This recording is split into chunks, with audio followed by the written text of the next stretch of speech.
Yes, people, welcome back to another episode on That Gunners Talk. And we're here, to be honest, after what is another difficult result to take, but another massive week we're about to enter as Arsenal take on Inter Milan in the Champions League. And as we look slightly ahead to more Chelsea and we touch on Newcastle slightly. But first of all, KP, how are you feeling, my brother? Feeling good, man. Feeling good, man. Mm. Off the back of that Newcastle was obviously disappointed, but a couple of days ago, Champions League, it's back. Time to rectify. And yeah, man, some interesting games today. So yeah, feeling good. How about you? 1000%. Now, first of all, I do want to say coaching journey started well. I know we talked about the last episode. Coaching journey started well, taking that step, looking forward. So that's a good thing personally. But for me, other than that, the Arsenal result. Now, it was a poor result, poor performance. But ultimately, we have to look forward. No need to cry over spilt milk because we see Man City lost their game as well, and they lost again as well in the Champions League. So you never know what can happen in football, and that's why every single game you have to be on it, and every single game you have to put it right. But yes, we both talked about the Newcastle game. We gave our thoughts and opinions. Check out both of our videos on our channel if you want to hear anything about the Newcastle game. Don't forget to hit the like button, hit the subscribe button to both of our channels. But we're going to go straight into Milan game and some team news ahead of Inter Milan.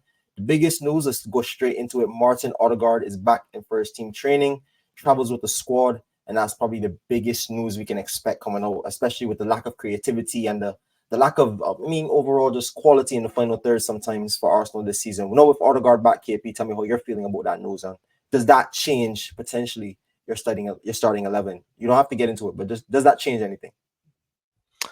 Well, not necessarily starting 11 based, but I think it does change just the overall team morale, confidence. Obviously, your captain, your most creative player. Something that Mikel said our identity is based around being available back, especially in a moment where we've been a bit void of creativity. The side of not leadership, but just like someone that Odegaard, someone that galvanizes us and does so influential in so many ways that it's nice to have him back, especially in this moment. And I see that he's not going to the international break as well. So even if he does play in these next two games, he does get to have a full 2 weeks rest and training and be ready for that running up until March. I think that's when the next to the winter break. So yeah, I think it's good. I don't know if there's any. I don't think there's any other news on Calafiori or Tomiyasu. So, off the back of the Newcastle loss, obviously it was disappointing, but you just want to get back into winning ways, or at least get a result, get a good performance going. And especially for me, I'm not more focused on the Prem, but I want to get our win back in the Prem. So it'll be nice for us to perform against a European giant, obviously the reigning Serie A champions, and get a win going into the big game on the weekend. Yeah, 1000%. Before we even talk about the game on the weekend or even the game, another big team news coming out today. Declan Rice will definitely miss the game tomorrow. He did not travel with the squad. He also was not in first team training with the team.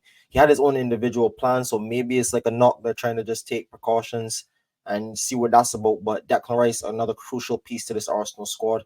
The Liverpool game, he had probably one of his best games for Arsenal, and then back against Newcastle, not so great. So clearly we can see something is wrong there, whether that be tactically or whether that be form-wise for our star English player.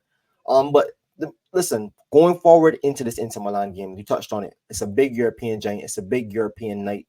Arsenal have proved already that they can stand with the European giants. We beat PSG so far. We have a scout last season against other European teams. Going into this game, everyone are expecting Inter Milan to do us and give us some licks with Lautaro Martinez in form, with Inter Milan in goal scoring form as well. Talk to me about your feelings going into this game. I know it's going to be a tricky game. It's going to be a test from us away from home, especially with key players missing, especially again in that midfield. Obviously, Champions League, Premier League is two different competitions, so you got to kind of separate it. Obviously, we're doing quite well in Champions League. Obviously, 2 wins, 1 draw. We've already had a trip away to Italy to have another one, and I think it's the first time we're playing Inter Milan in I read about 21 years since we beat them 5-1. Where Henry, Edu, and Perez, those players were playing when we was in our real heyday. So it's always nice to see Arsenal, especially this new version of Arsenal, against top European teams away from home. See how we can cope in that atmosphere, see how we can cope against, you know, the different styles of play, different type of players that we don't normally come against in the Premier League. And I think it's a nice opportunity to, because I don't think, especially with this new format, that it's that detrimental, the type of result that you get. Like, obviously, ideally, we want to get a win. Arsenal did draw a game, and there's other teams that are quite perfect. I mean, Liverpool are perfect so far, and I think Villa, well, albeit till they play, are perfect as well. So it'll be nice to get a win. Obviously, Inter Milan, I think, are on the same form, 2 wins and 1 draw as well. So they're going to be trying to win as well at their home games. So it's going to be an interesting and tough game. But I think if we can win, and as well as that will bode well for the Champions League standings, I think just in the week that we need to get some good, you know, some good spirits back into our club, I think getting a win to a big European giant away from home, then going to away, it will be perfect. I don't know about you. What do you think?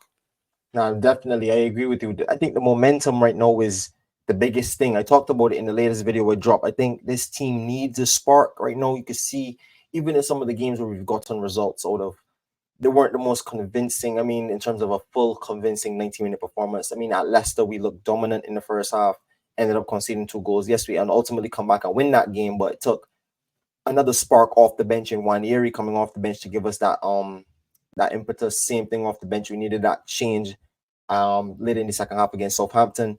And we've seen a few games this season where we've looked slightly a bit off it, and teams have managed to get at us. KP, before we even transition into touching on the 11, Arsenal have been very, very solidified. And I know we could talk about separating the Premier League and the Champions League, and that's definitely something we have to do. But no clean sheet in 6 straight Premier League games. Does that worry you? Our defensive form coming into a game where we're going to have to be potentially defensively solid away from home again in Europe?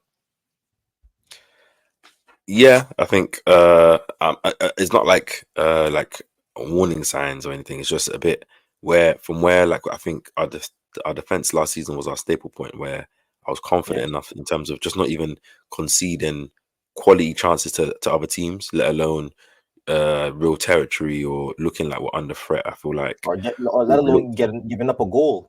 Yeah, well, I feel like, yeah, we're alone giving up a goal, and if we did give up a goal, it was their one good chance in the game. I feel like teams are getting more than one good chance in the game, not so many, but they're getting one good chance, and a lot of them are putting them away, and Yeah. a lot of it is due to our own, like a lot of it's coming from our own mistakes or our own, you know, situations that are allowing us a lapse in concentration and an error, and a goal goes in, and it's annoying. You could put it down to many things, but for the most part, we've had a strong defense. For the most part, obviously, there's been chop and change in terms of who's a fullback and stuff. Obviously, the 2 centre backs have been consistent for the most part, as well as the keeper. But I think overall, I don't think the commitment from the team in terms of like players getting back into positions and getting to the blocks. I just think where we're not fluid going forward, I think it's also affecting how we are defending. And I Yeah. think as well as that, not having, you know, someone like Odegaard who is intelligent in the press with alongside Havertz as well, helping us to actually go man to man and, you know, press properly. I'm not saying we don't press properly, but I'm saying to help us with that press. And I think it's just about the concentration in general. I think good vibes kind of simultaneously work with that. So getting a win or having a lead to protect kind of ultimately makes you focus more on defense and risk less compared to open games, and especially where we've not been playing well. 1000%. And I mean, you could go straight into the lineup now if you could pull it up. But for me, what I'd say is, I think yes, defensively we have to be solid. I think it's something that over recent weeks, I mean, like you said, it hasn't been that we've been poor defensively. It's just been, like you said, 1 or 2 chances that they get and they take their chances. Even against Newcastle, I didn't think Newcastle were outstanding. They just took their chance. Against Bournemouth, even though we were down to 10 men, we should have could have won that game. Martinelli had this chance. I don't want to put it all on Martinelli, like I said, but Martinelli chased his chance. We probably get out of Bournemouth with the 3 points, something that Man City didn't even do this weekend. So I mean, you're looking at it. There's games that could have went and that changed on a lot of moments, but your result is what your result is, and sometimes you have to face that, and sometimes you have to take that. But it's going to be a difficult fixture. Like I said, Inter Milan are a team that like to score goals. They have a proven goal scorer in Lautaro Martinez, and they can be got at, and we can definitely they can definitely get at us. But you go straight into the lineup. If you think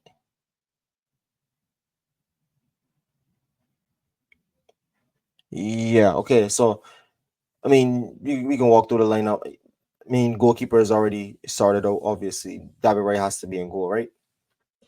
Yeah, no arguments there. Oh, It's a big game.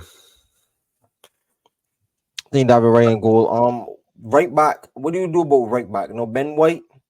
He did not have his best game up at Newcastle. We did see that he came off against Liverpool. Bit of a knock. Didn't play No, the pressing Ben White game. didn't start against Newcastle. They didn't start against Newcastle. Yeah, he came on off the bench. My fault. He came off the bench. Yeah, Yeah, he I did. He think came off the bench. yeah, he came off the bench. I think I would start Timber right back. Timber right back. I don't want to I see. wouldn't oppose that. I wouldn't oppose that. I wouldn't oppose I that. don't want to unless there's no right backs available. I don't want to see Party be used as a right back because I think unless Jorginho's going to play, I think Party's our best six. And in terms of everything we want to do and how he's been playing this season so far, I think he's been quality and he's playing like the Party that we've seen and known to be so effective for this team. So Mm-hmm. I don't want him to play right back. And given the results that's happening, given the changes, I think Mikel has to change something, and it needs to Yes. stop. It needs to be a bit more to allow us to be a bit more on the ball, even if it does potentially leave us a bit susceptible off the ball. But yeah, Timber right back for me. Obviously, that Oh, we'll see I who. was to ask before we even definitely say Timber right back. Does that mean Timber is right back regardless of if Ben White is fit or not for you?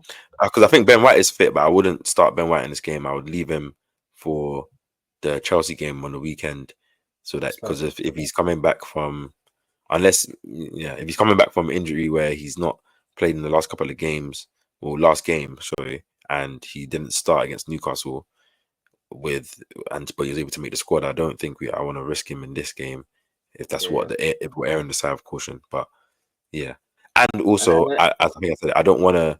I want to have more of a right-footed right back and a left-footed left back. I don't want to have, especially in the game where we're going to play more of a defensive team, five at the back, where it's going to be hard to yeah, break I was down. I just think about to we need say, to yeah. kind of try and maximize our dynamics as much as possible to try and attack than to limit, in my opinion. I was gonna say, I mean, obviously we already know who's gonna play on the right wing with Bukayo Saka, obviously. So I mean, when we have Yuri Tim with the team, we definitely know that that quality up and down those flanks, he's definitely key to what we need to do going forward, and especially going up against a team like you said against Inter Milan, who are going to not sit back and play defensive, but they're a very strong, defensively solid team, and they control and they like to cloud a lot of the middle of this middle of the park. So we're definitely going to need a lot of overloads to create a lot of overloads on that, whatever But flanks we decide to go with. who would you play right back and left back then in this game? Because yeah, that's the difficult thing. I'm saying if you do go Timber right back, what would happen at left back? No, I I'm hear the going show for Zinchenko. I hear the show I'm for going Lewis. Zinchenko still. I can't lie.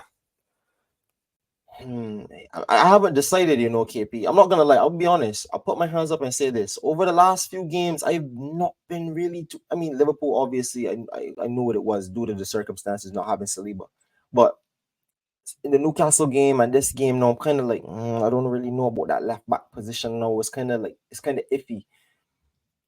I do Yeah, hear obviously what you're Calafiori, saying. The obviously profiles, Calafiori being injured, obviously he's yeah, unlucky because Calafiori that's being like. injured definitely, But definitely hurt. I don't see Mikel starting Lewis Skelly yet. I would Do, love to. I would are love we it. sure for Kivior? What I mean, you don't have to No, go with him, but let's talk about Kivior. What can Kivior not get minutes at all in this game? I don't want Kivior to play left back in Okay, my I team can respect that. I can personally, respect that. I can especially respect if we're that. talking about I think where Kivior's had his best performances for us this season has been when he's been returned back to his more natural position in the centre back, Position. especially left centre back. 100%. And I feel like it's unfair to keep on putting him out of position, and then that now Mhm. affects our dynamics as well going forward. Like I think now we need to focus more on ourselves, establish more of the on-ball playing dynamics. We're always going to have the defensive uh, Yeah. discipline because we're always going to get back into shape. But I think we need to start thinking about allowing the other team to think about, oh, how can we worry about what Arsenal are going to do rather than Mhm. why we're so concerned about the other team going to do, in my opinion. But So you make a good point. I can't argue, especially with the options we have right now. Timbers and Shenko, um, right back left back combo. I think that is the best combo because like you, I would love to see the profiles play where they want to play. I want to see a right-footed player right back and a left-footed player left back because I think at moments in this time when we saw Timber and Calafiori, we were playing our best football. Now, granted, that was against different opposition, but I think that's when we look at most fluid best and allowed our Yeah. forward players to get better. And So I mean, I go Zinchenko. if we had a fully fit squad, like we had Calafiori, obviously we know who was starting. Or I don't know, Yeah. maybe the right back is up for contention, but we know the left back, and we have I'd go Timber, Saliba, Gabriel, Calafiori. That would be my back four. So it's like now that Calafiori isn't there, and what we've been not saying what we're doing hasn't been working, but we need to try and change something, create more of a balance. To me, I think putting Zinchenko in there in a game where they're gonna have 5 at the back, they're gonna have a bit more players in the central area. If Zinchenko plays there, he's gonna have to be brave, and I'm talking about brave in terms of play on the ball and play off the ball. He's gonna have to be brave. He's gonna have to put his foot in. That's why it's just about. Have to be all about the pitch. It's just that's why it's I'm intrigued. I want to see it more than what I've been seeing from everything else that we've been doing. Yeah, I can agree with you. So I would go with Zinchenko. Like if Calafiori was fit, I would 100% go to Calafiori. I don't really like seeing Kivior left centre back. Like if Mikel wants to rotate Gabriel and put Kivior left centre back, I also don't mind that as well. I'm not really mad at it either. But I think, and I also don't want to see a right player on the left coming in, because I think it restricts the angles in which we can actually build up and stuff in it. And it slows down the play, and I think that's been a lot of the things we've seen. It slows down our play way too much when someone has to cut back inside on their favorite foot, then lay off, and then work the angle again for the winger, and then have to get it back on the strong foot, lay it off to a midfielder. Like it's been difficult for us, and I think, I mean, like you said, if we're gonna make a change, I mean that's the best option we'd have potentially. I mean, other than maybe Ben White coming out right back and Timber coming out left back, but like you said, that messes up the profile of literally going against what we just talked about. It'd be nice to have Zinchenko inverting and doing his stuff, and then Timber as an option to kind of overlap around Saka and do his kind of technical stuff on the outside. But for the most part, it'll be 3 centre backs and then Zinchenko in the midfield. But let's move on to the midfield, the 6th position. Yeah, no doubt about it. It has to be Thomas Partey. Definitely, probably one of our most, I mean, knock on wood, most consistent players. Honestly, this season, from every game he's played, he's grown and he's gotten better and better and better. And in fact, forget 6. I agree. Thomas Partey starts this game, but since we know the news of Declan Rice not being available, not traveling, who's your midfield 3 then? I guess that makes more sense than me to say who's your midfield, because Partey at the base, Moreno at the left 8. Honestly, I'm still going Nwaneri because I made a video and I believe in that. If you're taking Odegaard, this is another thing I'll say. If you're taking Odegaard carries the presence and he carries the lift, and he's also a captain. Are you bringing the captain to just get him fit for Sunday, or are you bringing the captain because he's ready to play? No, because we talked about it on the last part. He's been running on grass. He's been running on a treadmill, so he's been active since the last international break. So he's been running since the last international break. He's been training on grass for at least a week and a half to 2 weeks now. Is Martin Odegaard ready? I mean, he's a proper footballer. I mean, yes, it's going to take him a while to get back sharp and get back to playing the standard he was. But can the Odegaard we bring in from the start just give us a little bit, or is it just a precaution? Because no Rice. I mean, we're losing another critical player. But I'd go Nwaneri just due to the fact that I don't think Odegaard will be fully fit to probably start the game. I definitely bring him off the bench, no question about it, just to get him fit and ready to get minutes in his legs to start on Sunday. But no doubt about it, I'm definitely playing Nwaneri. I think we miss that. We miss someone that's going to change the dynamic of the game, not just move the ball around side to side, but get between the lines, look forward, half turn, slap it, or half turn, play it, link up with Saka, link up with Kai Havertz, allow Havertz to stay in a more central position. In the video I talked about it, we miss when we have Trossard and Havertz up front. It ends up, for some weird reason, I don't know why Arteta ended up doing this, but Trossard ended up staying up front with Havertz pulling out wide to link up the play. That just, for me, it never made sense. And because when we do manage to work the ball well down the wings, you're leaving your biggest target man in the final third running in the box. I mean, sometimes he's running in late, but sometimes he's running in too late and not getting on the end of service at all. So, I mean, like, listen, play Nwaneri. I think that's the best option we have. And I think a midfield with Partey, Moreno, Nwaneri gives us technical ability to not only win the ball back in good areas, but also allow us to be really, really clinical and good going forward, to allow us to create chances for our front 3. What about you? What would you do with Odegaard with that news? Would you start Odegaard? Would you play Wanyeri? Would you play Moreno? Like, how would you go about it? Even if Odegaard's 100% fit, I'm not starting him. I think Mm-hmm. when you miss almost 3 months of the season, I don't Mm-hmm. think having to start him is a necessity. I would definitely channel in some type of 20 minutes or so. Because if you're Yes. going to start him, then you're only going to want to give him like 30 minutes, which is no point starting him. Might as Mm-hmm. well give him, no matter what the result is, give him that 30 minutes, let him get some match minutes, and then potentially have him contention for Sunday to start, which he probably will. Hopefully, Rice is not injured for too long. It was just a knock. I have a feeling that Mikel's going to go Jorginho in this game Mm-hmm. for one reason, because I feel like that was with it being Preston. Of course, I think obviously you can't take too much in it, but I think Jorginho was masterful in that game in the 6. Mm-hmm. I can't lie, and it really allowed Wanyeri to platform himself. I'm not saying Partey can't do the same thing, but I'm saying Mm-hmm. Jorginho just seems like a guy that just understands the game so much now. He doesn't even need to play football as often to, once he does play, everything is just slow down for him. He's just playing the game, and I think playing in Italy, him being familiar with playing in that type of atmosphere and that type of ground. Obviously, he's only going to have select games where he does play. I think Partey 100% is going to start on Sunday, and I don't want to start two CDMs. So I would go Jorginho, but albeit I would play Partey in this game, or we can put Partey down. But I have a feeling that Jorginho is going to start. And for So, the other, you say you have a feeling, but I'll throw this at you. You talked about him playing in this atmosphere. Wanyeri never played in this atmosphere. You talked about not wanting to play 2 6s. Do you think Mikel will end up playing Partey, George, and Moreno? What do you think about that? I don't.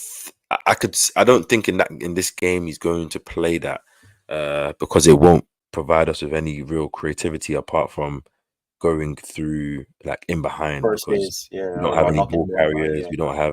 We only have like people that can pass, or obviously you can put Marino as like a second striker type. But end of the day, it's not really gonna like really. It will still not look fluid. And if you start Zinchenko as well, you're just clogging up the midfield with a lot of guys that Mm-hmm. want a lot of deep touches, and not Mm-hmm. a lot of guys that want to receive the ball between the lines. Obviously, the reason why I'm saying Mikel has to take a risk is because it's the same way, obviously, it will be with it. Obviously, okay, it is Inter and it is San Siro, and yes, it is a big place to throw Wanyeri in. But we keep on saying this perfect scenario to throw him into or to start him in. There's never going to There's be no a perfect perfect scenario. scenario, man. And at the end of the day, obviously, yes, Champions League is different to the Premier League. I don't think Mikel's going to start him in the Premier League, especially now that Odegaard is coming back fit, where we don't need Wanyeri to start in the Premier League, at least not against a team like Chelsea, or where maybe your Ipswich and that. It's like, show me something different. So Mm-hmm. I'll give 2 suggestions. I'll give what I think Mikel probably will do, or what I would want to do. I would want to go with Jorginho, Ranieri, and Marino. Okay. But I'm interchangeable with Jorginho Partey. But I think Mikel is probably gonna go with Partey. I think it's this. Sorry, Jorginho, Marino, and Kai Havertz, and then start Gabriel Jesus, but do a 2 striker thing and start Gabriel Jesus instead of starting Trossard in that false 9 position.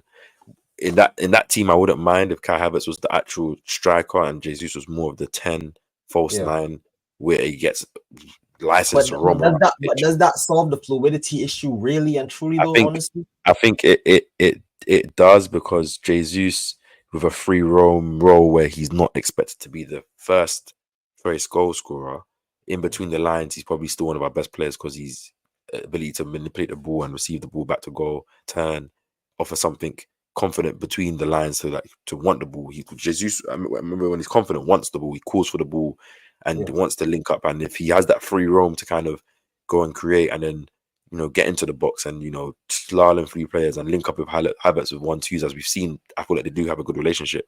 It'll be interesting. I don't know if Mikel will definitely do that, but I would. So So Partey, for Marino. this team that we're creating, are we picking what we want, or we think what Mikel will go with? I think. 'Cause I think that your shows. midfield that you chose is the midfield I would choose as well. Mhm. Just based on who's available. Like if Odegaard was like fully fit, like, let's say Odegaard had some minutes against Newcastle, for example, I Yeah. would be intrigued. With albeit Give we know Odegaard Mikel will some minutes from the definitely, start.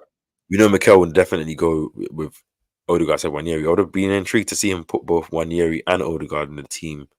That'd be And brave. That would be brave. and let Marino and let Odegaard be more of the deeper player, and Ranieri be a pure 10.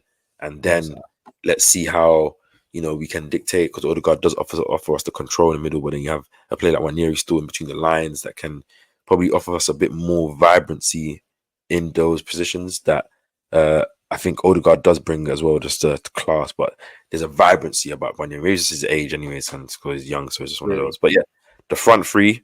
But before we even move on to the front three, I want to ask you one more question. What do you think is more likely? Wanyeri starting or Odegaard starting? Odegaard starting.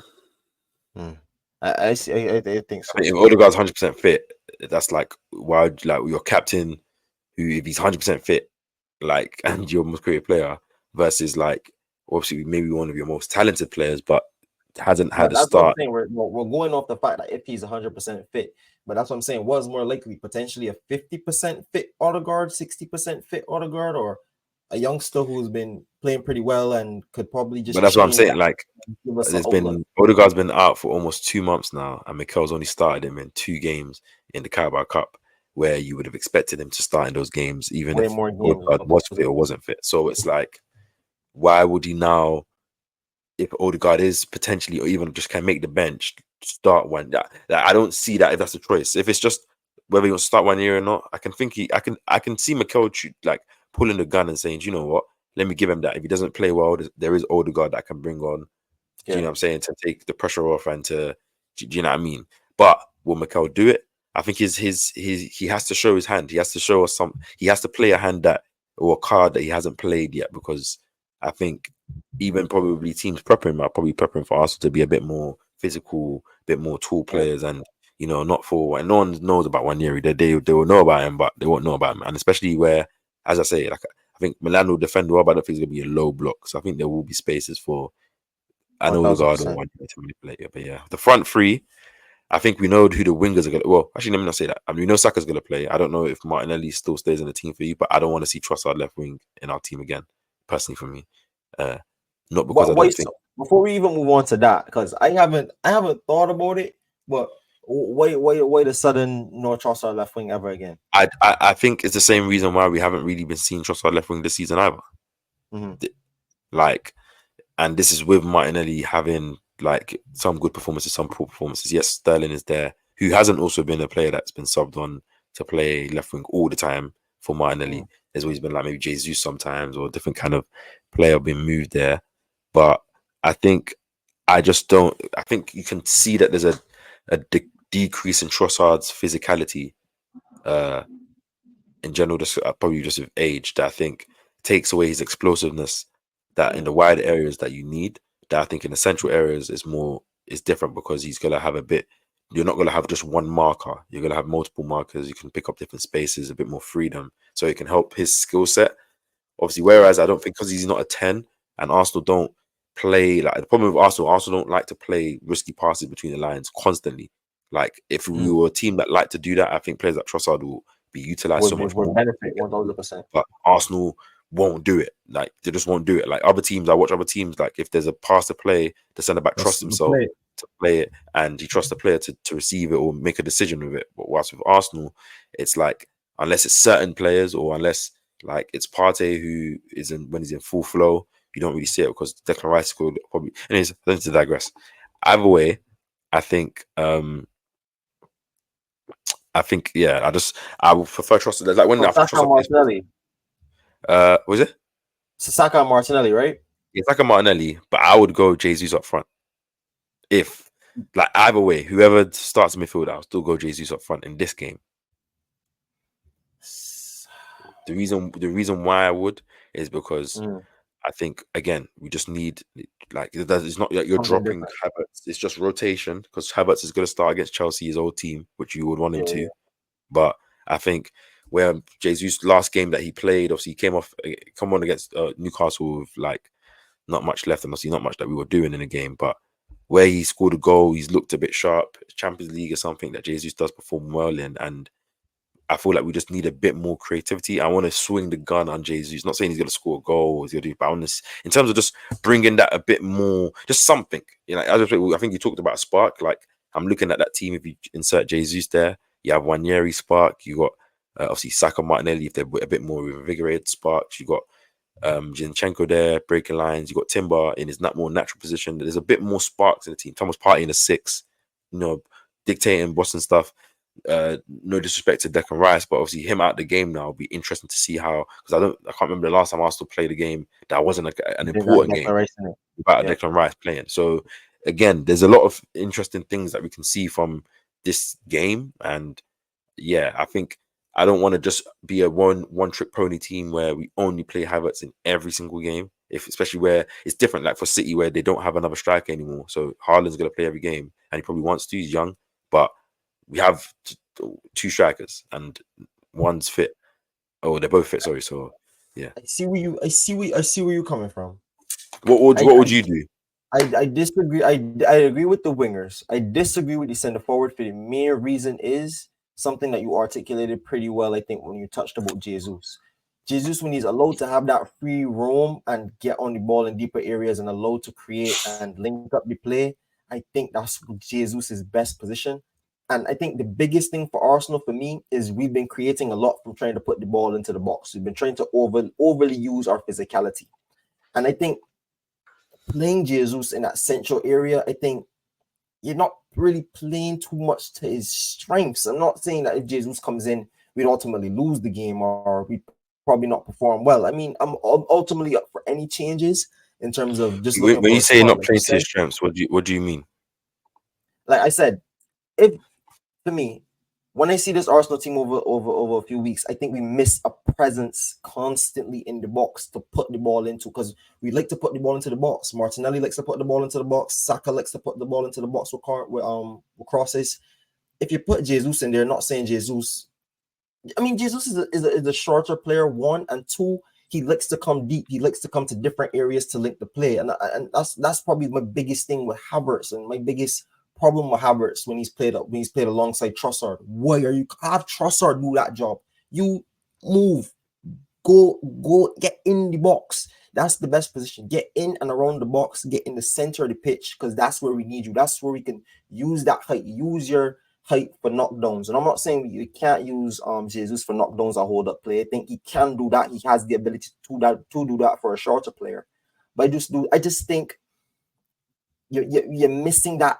I mean, that bit of dynamism, that bit of 1-2 play. I mean, Havertz could bring it, and I think that's why I'd go with Havertz. I think just for the duality of Havertz getting into the box late, winning his headers and winning long balls if you do have to go along against a team like Inter who are going to be physical, who have Bastoni and strong physical centre backs. I mean, that is going to be very difficult for Jesus. And I just think, yes, I would play Jesus, but if I was to play Jesus, it'd have to be in a situation where it's a him and Kai Havertz tandem if you do stick with that formation. But ultimately, that will also like lose Wanyeri. Wanyeri probably wouldn't start if you do go with the formation like that, or do go with the lineup like that. So ultimately, because I hear what you're saying, but it's like ultimately it depends on how you want to attack Inter. And if Mikel wants to go physical, then he's probably not going to play Wanyeri in that game, and he's going to probably go with more of a workman midfield, or maybe even risk starting Odegaard just so he has a bit more seniority in that game.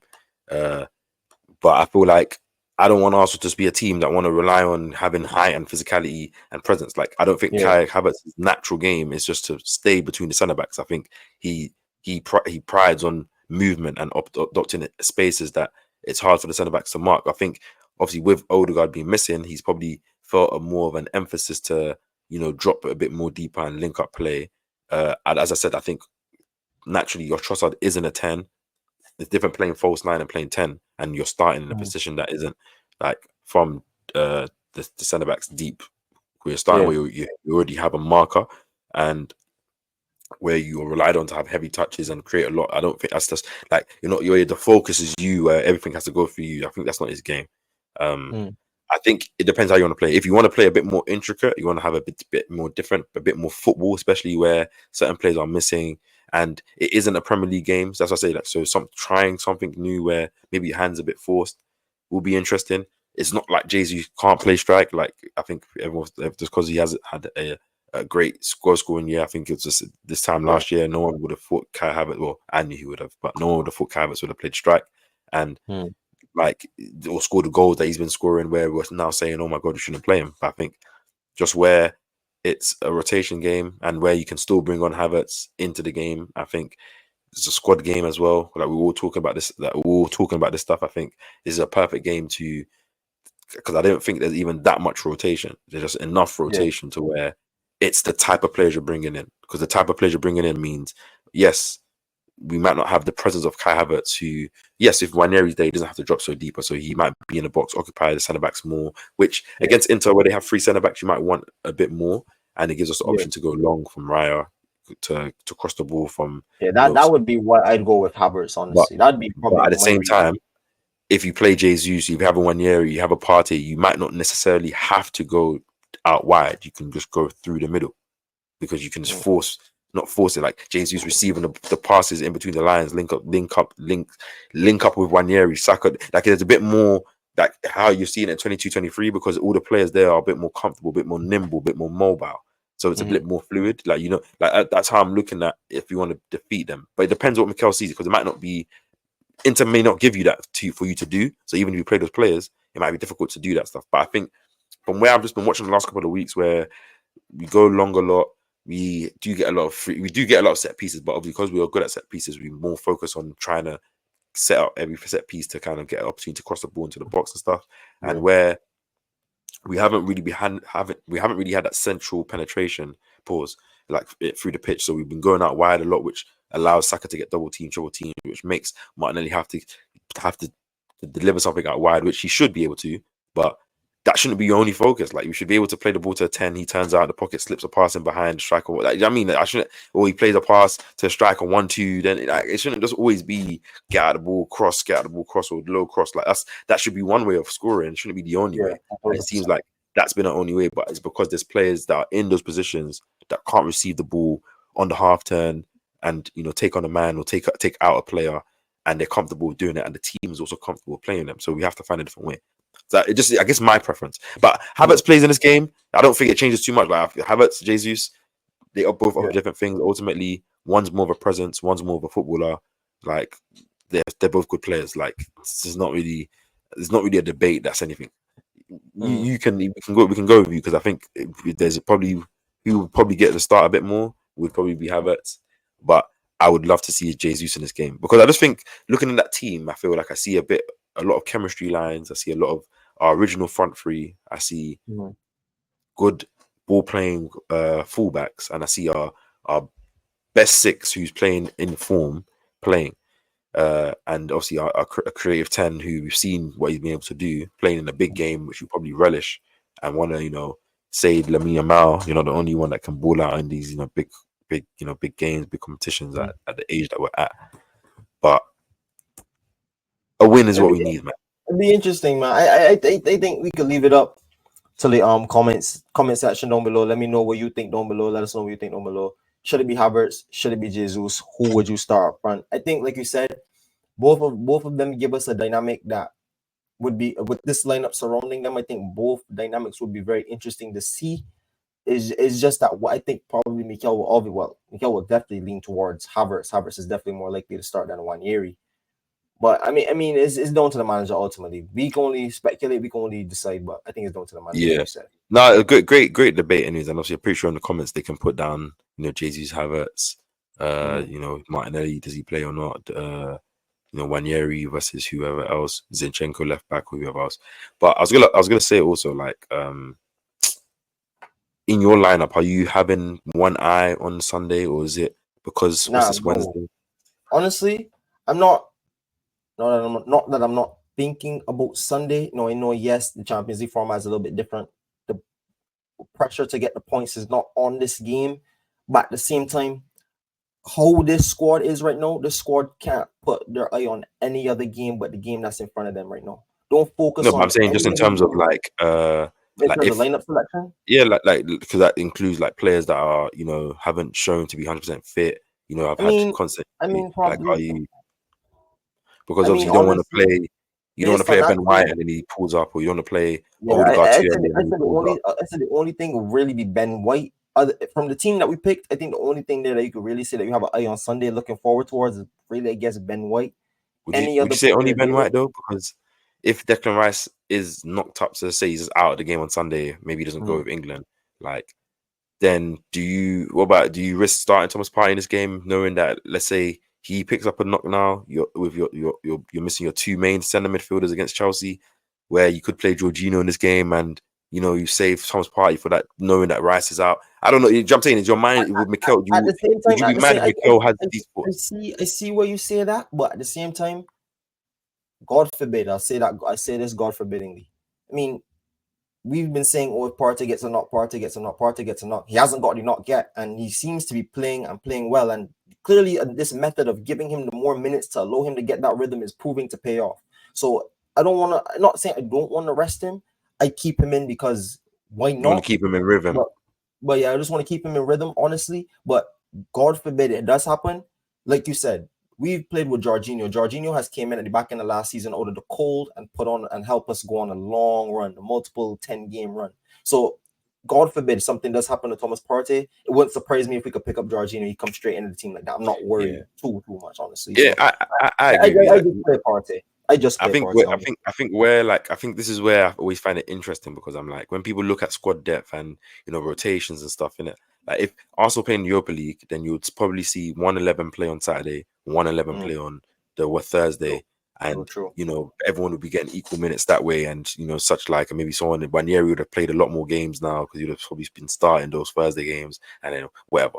But where you're playing Champions League, your best players are gonna have to play both that midweek game, and they're gonna have to play on the weekend. Like maybe one change, if that, like 1-2 changes in the lineup. But for the most part, and that's really down to just maybe precautions, maybe precaution, injuries, or just maybe form max. Like if anything else, like everything else. Yeah, so that's what I'm saying as Arsenal fans. Is like, this reason why you want a good squad is over the span of the season. Like, a lot of people just want to see certain players play. Then when they play, it's like, oh my god, this guy's not good, or why did you sign it? It's like, players need to be available. Like, Sterling may not be good now, but in the clutch, he might have a Trossard type run where he comes on, there he goes. It's like, these are like all these type of things. Like, just having.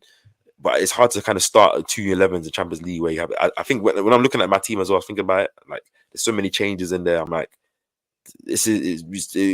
qualification hasn't really been certified yet for us to just 1,000%. And I think you're one that's an anomaly in terms of in the fan base being so comfortable with chopping and changing the team regardless of personnel. For example, like the Zinchenko show, that's not really a show you're going to hear around mainstream Arsenal coverage this week, coming into a big game tomorrow. And I think that's an interesting look on it. And I think it depends on what you value when you look at this Arsenal team. Do you value the players and what they bring to the team as a player, like a Timber being able to play at left back and covering that position, and playing Ben White, who we know has been solid at right back over the last couple of seasons? Like, do you play that, or do you play what you want to see going forward and building and establishing and building a comfortability and playing the profiles off the left like you want and off the right like you want? And I think Mikel Arteta, I think more so over this run, we've seen him more go with the players and more lean towards trusting players more so than trusting in the profile of player more so than anything. Because I'd say this again, if he really trusted the profiles of players, Zinchenko would have got way more minutes. Lewis Kelly, yes, has came in certain times over him, but he would have probably got a little bit more minutes. We would have seen a little bit more chopping and changing with Calafiori going down recently. And in this game, I think that's going to be a big outlier, and in Chelsea game as well, with no Calafiori, when kind of lead teetering on Ben White's progression and see if he's fit or not. What does Mikel Arteta value? Do you value the players, or do you value the profile in the position? And I see him, Zinchenko, and I think the what makes this so interesting for me, before I let you get off, is I was not expecting Zinchenko to come on against Newcastle. Bringing in Zinchenko from the cold, I thought was a really interesting show. Seeing that, yes, he came on. He didn't make, obviously, too much of a difference. We still lost the game 1-0. We didn't really create too many chances, but he was looking like one of the better substitutions in that game. So it's a good show. It's an interesting show. I can respect it. And it's really interesting to see going forward. Before I even make this point, obviously, we didn't do our score predictions. So I'm just going to quickly say my sales, because I'm going to say 2-1 Arsenal. It was kind of similar to me. I was gonna leave 1-0 Arsenal. Honestly, I think I'm backing us to keep a clean sheet. I know it's gonna be a tough ask, but I'm backing us to keep a clean sheet. I just have a weird thing. Maybe it's hope. Maybe I have a weird thing that because I think everyone, if you're just looking at the fixture, you know what type of team Inter Milan is. Even though I do feel that they do play some nice attacking football, you know the type of team. Also, it's gonna be some type of ball fest or some type of tactical cancellation. They do have good technicians in the midfield. They have Mkhitaryan, they have Chanalolu, they have good players in that midfield. I think we're gonna be surprised with how Arsenal are gonna try and come out in this game, whether they can especially if they play, as I say, the technicians. But to go on to that point, the reason why I think a lot of people just don't, obviously people forget Zinchenko isn't a bad footballer. If anything, he's one of our best technicians in the team. The problem is obviously the fact he plays in a defensive position where that's the first responsibility as from his job. So, but I feel like in terms of build up, especially when Partey plays in the 6 and it's about partnerships, like players that actually have played together, that trust each other, that know where and how they like the ball and know what this guy can do. It is a whole different ball game. Passes get played in 1 touch instead of 2. Like you play riskier passes that you trust the guy to handle in spaces that maybe you don't trust other guys, and that opens up space, innit? And I think Zinchenko has an intelligence in that deep build up phase that a lot of even Calafiori and FC Timber I feel like struggles to invert when he's on the left back. I'm not saying struggles as a position. I just think he struggles to invert compared to when he plays on the right, which is why I like him on the right, because he does the inversion, the underlapping, overlapping, and just everything with quality, and he's on the stronger foot compared to the left-hand side. But Zinchenko offers us something that isn't great, isn't replicated in the team. Even Calafiori, to how he even plays, they play it very differently. Like Zinchenko's more controlled, more calm, more high touch, while Calafiori is more explorative and more. He's still great pass as well and all that stuff, but it's a bit more dynamic. Whereas Zinchenko's more controlling, and in a game where either going to put a high press or try and we need players that are going to try and control the game and give us the highest chance of winning, because ultimately, we want to. I think us fans want more of a performance than the win. Like if we win and it's dead, it's great, but it's still not going to give us that. I just saying, if we was to draw. Like if it was to draw, it will win 1-0, but then it's like a 25. That's not a bad result in the context, but yeah, I know what I'm saying. If it was to be a 25 shot game where there's a lot of nice openings, maybe one, just saying this and that, then you're like, okay, do you know what? Man, them have woken up. Then you'll see the previews going into the Chelsea game and people a bit more optimistic, a bit more bouncy, especially off the back of Odegaard coming back, because it's like, we just watched them against Inter off the back of City losing to Sporting and all this stuff. You know what? Maybe we've woken up a bit in it. Maybe there's something that's kind of, because we didn't see this for the last couple of weeks because recency bias. But yeah, that's what I have to say, man. Sorry for waffling a bit. No. I think you make 2 good points in terms of Zinchenko. Who I think, to be honest, is if he does play, is going to be very, very key. The key word, if Zinchenko plays, brave. Be brave, brother. Be willing to make that pass. Be willing to receive that pass, and be willing to tackle and put your foot in and fight when you play that position. And Zinchenko plays, I don't mind.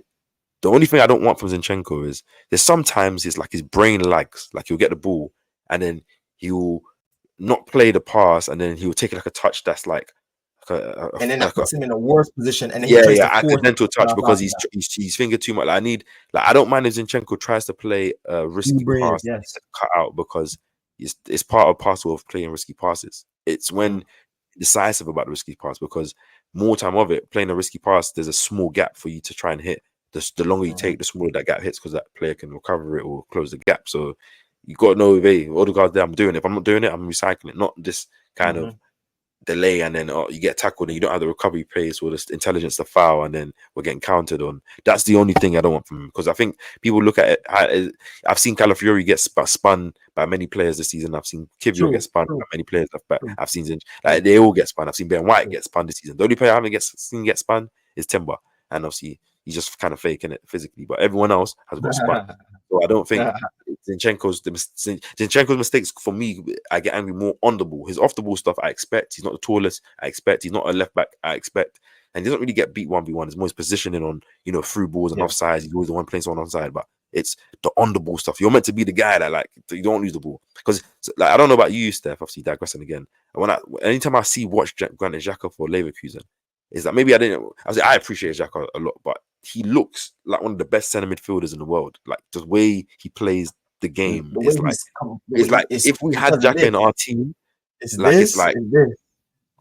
That I think people aren't really noticing that, like, fam, like Partey and Xhaka, like Partey trusted Xhaka the way Xhaka trusted Partey. He said, oh, okay, this guy can ball, I can ball. He can receive it in tight spaces and keep it. He plays it on one. Do you know what I mean? So it's different. When I'm watching Xhaka, it's like we haven't replaced these aspects yet. So it's like we need to try and have as much players as possible that can try and make us play the way we want our team to play. Otherwise, we're not gonna play like that. Do you know what I mean? But yeah, that's all me. But ladies and gentlemen, let me know all your thoughts. Me and KP could go on about Arsenal forever and ever if we honestly wanted to. So you can leave your thoughts in the comment section down below. Let me know what you think about that lineup. Let me know what changes you'd make to this team. I think me and KP and everyone at home that follows Arsenal can say we need a boost. We need a lift. More than anything, honestly, like KP touched on, I think he made a great point. We need a performance more than anything. Honestly, yes, the result matters. You want to go through. I want to go through in the top 8 of the Champions League. I don't want to play those qualifiers. I want to go through straight into the round of 16. However, the performance and lifting the mood going into another away game against Chelsea this weekend is going to be massive. But like I said, KP, anything you want to plug, anything you want to say before we finally close out any show? Just get the win, man. Get the win. Just get the win. Let it get you in. Don't forget to like, comment, and subscribe. We're on the road to 1,000 subscribers, both of us. Without further ado, ladies and gentlemen, thank you for joining that Gunners Talk. Peace.